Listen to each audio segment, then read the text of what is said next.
Dans cette vidéo, je vais te montrer l'erreur que tu fais probablement lorsqu'il s'agit de compresser ta voix et pourquoi est-ce que ça ruine le mix de tes voix tout simplement, en tout cas la dynamique de tes voix, et je vais te montrer quoi faire à la place. C'est une technique pas très compliquée et on va voir ça tout de suite. Donc là, je suis dans une session Logic Pro, j'ai juste une piste de voix qui donne ça.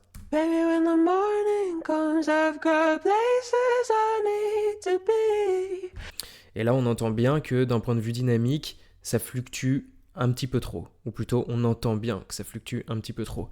Et donc, quand on a ce souci-là sur une voix, d'ailleurs que ce soit sur une voix ou sur n'importe quel autre instrument, en général, on veut utiliser un compresseur pour lisser la dynamique, pour que les niveaux fluctuent un petit peu moins, pour que ce soit plus agréable à l'écoute et surtout pour que ça soit mieux intégré dans le cadre d'un mix global avec d'autres instruments derrière. Parce que forcément, si ça fluctue, il y a des passages où vous allez l'entendre un petit peu moins et ça va être un petit peu masqué par les autres instruments qui, eux, vont sonner plus fort lors des moments où la voix va être un peu plus basse. Donc c'est important d'avoir un compresseur pour bien faire ressortir une voix dans votre mix. D'accord ? Et l'erreur la plus courante, c'est d'utiliser un seul compresseur. Il y en a énormément de débutants, même d'amateurs, qui ont déjà un certain niveau, qui font cette erreur-là, c'est d'utiliser un seul compresseur pour lisser la dynamique d'une voix. Pourquoi c'est une erreur ? Parce qu'en fait, ce qu'il faut bien comprendre, c'est que dans un fichier comme celui-ci, on peut diviser la dynamique en deux. Vous avez tout d'abord les pics qui sont des niveaux, qui sont les niveaux les plus élevés de votre voix, du fichier enregistré, qui sont très courts dans le temps. Et c'est ça qui va faire monter le volume de la voix et qui va diminuer le headroom, c'est-à-dire la marge que vous avez entre le niveau le plus fort de la voix et le fameux 0 dB FS. On ne cherche pas forcément à aller jusqu'au dBFS, mais tout ça pour dire que vous perdez de la marge. Vous perdez de la marge et ça peut, au fur et à mesure de votre mixage et ensuite de votre mastering, ça peut faire saturer votre morceau. D'accord ? Donc il faut absolument contrôler ces pics. Et la deuxième partie qu'on a, quand il s'agit de parler de dynamique de la voix, c'est tout simplement ce qu'il y a après les pics, c'est-à-dire les fluctuations entre des niveaux plus ou moins faibles et plus ou moins forts. D'accord ? Et donc, c'est mieux d'utiliser deux compresseurs différents pour gérer ces deux phases de la dynamique. Donc, qu'est-ce qu'on va faire ? C'est qu'on va utiliser un premier compresseur avec des réglages très rapides pour capturer ces pics, justement, qui sont très forts et très rapides, et un second compresseur un petit peu plus doux pour lisser la dynamique globale de la voix. D'accord ? Et là, vous aurez un son ou plutôt une dynamique bien mieux maîtrisée, bien plus contrôlée et un son plus consistant qui va mieux ressortir dans le mix et qui va inconsciemment en fait faire du bien à votre oreille. Et c'est pour ça que vous allez écouter une musique jusqu'au bout sans forcément vous rendre compte de ces petits détails. On va aller tout de suite donc, sur ma session et je vais vous montrer comment je fais ça. Déjà, pour le premier compresseur qui va gérer les pics, vous avez bien compris qu'il faut des réglages rapides. Pour avoir des réglages rapides, il faut utiliser un compresseur rapide. Si vous connaissez un petit peu les compresseurs, vous savez qu'il y a 4 différents types. Les compresseurs à FET, les compresseurs à VCA, les compresseurs optiques et les compresseurs à lampe ou varimu. Les plus rapides, ce sont les compresseurs à VCA et les compresseurs à FET. Donc l'un de ces deux types de compresseurs peut très bien faire l'affaire dans le cadre de capturer les pics de votre voix. D'accord ? Moi, ce que j'aime bien, c'est utiliser un compresseur à FET, comme le 1176, qui est sans doute le plus connu, parce qu'il a un caractère bien à lui, très typique, un petit peu agressif, et je vais vous montrer ça tout de suite. Donc voilà, je vais chercher le 1176. Il y a plusieurs 1176, moi j'aime bien la version noire. En tout cas, là, pour ce fichier-là, on est sur une voix qui est assez douce. Il y a d'autres versions du LN76, mais qui vont être un petit peu plus agressives. Donc moi j'aime bien utiliser ça, en tout cas pour cette voix-là.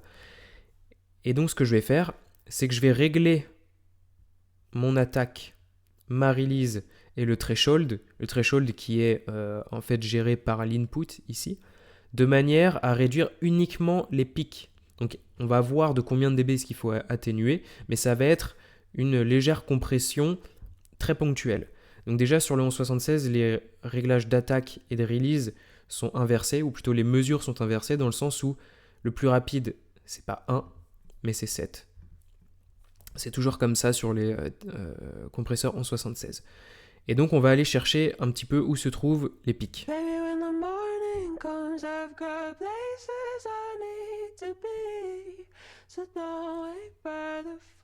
Là déjà on voit que le signal entre trop fort dans le compresseur parce que j'ai mis l'input au minimum et ça compresse déjà. Donc ce que je vais faire, c'est que je vais aller choper un plugin de gain que je vais mettre juste avant, disons à moins 10, et là on va voir.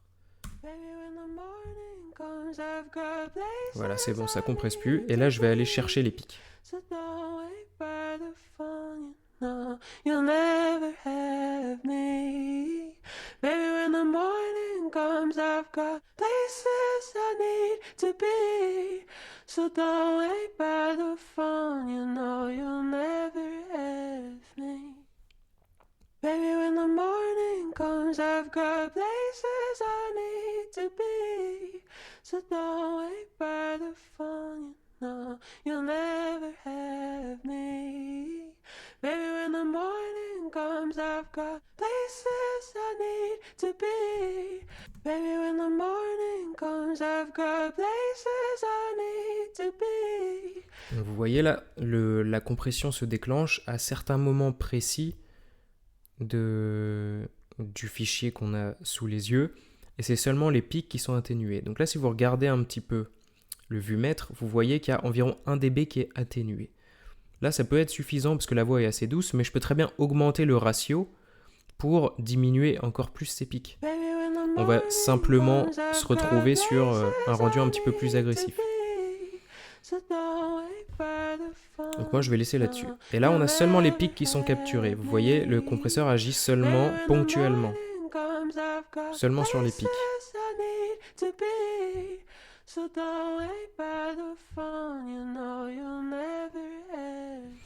Donc là, j'ai contrôlé les pics.